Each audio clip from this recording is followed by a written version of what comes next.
అంబేద్కర్ కోనసీమ జిల్లాలో 60 ఏళ్ల నాటి ఒక ప్రాథమిక ఆరోగ్య కేంద్రం ఇప్పుడు అడవిని తలపిస్తోంది. కూలిపోయే స్థితిలో ఉన్న బిల్డింగ్ లోని పలు వైద్య సేవలు కొనసాగిస్తూ ఉండడంపై ఆందోళన వ్యక్తమవుతోంది. ఎలాంటి ప్రమాదం జరగకముందే ప్రభుత్వం అప్రమత్తం కావాలని కోరుతున్నారు గ్రామస్తులు.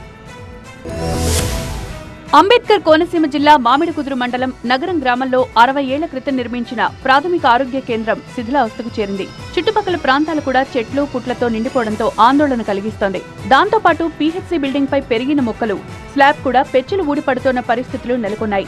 కోతులు, కొండముచ్చులు, ఆస్పత్రి చుట్టూ పాముల పుట్టలు, పట్టపగలే విషసర్పాల సంచారంతో అడవిని తలపిస్తోంది. ఎప్పుడు కూలిపోతుందో తెలియని ఆరోగ్య కేంద్రంలోనే 108 సిబ్బంది, ఆస్పత్రి సిబ్బంది నివాసం ఉండడంతో పాటు ఆరోగ్య కేంద్రంలో సబ్ సెంటర్ సేవలు, చిన్నపిల్లలకు పోలియో చుక్కలు వేస్తోన్న పరిస్థితులు భయాందోళనకు గురిచేస్తున్నాయి. రాత్రి వేళల్లో కాన్పుల కోసం రావాలంటేనే గర్భిణులు భయపడిపోతున్నారు. ఈ క్రమంలోనే అడవిని తలపిస్తోన్న ఆరోగ్య కేంద్రాన్ని కూల్చివేయాలని నగరం గ్రామస్తులు జిల్లా ఉన్నతాధికారులకు ఫిర్యాదు చేశారు.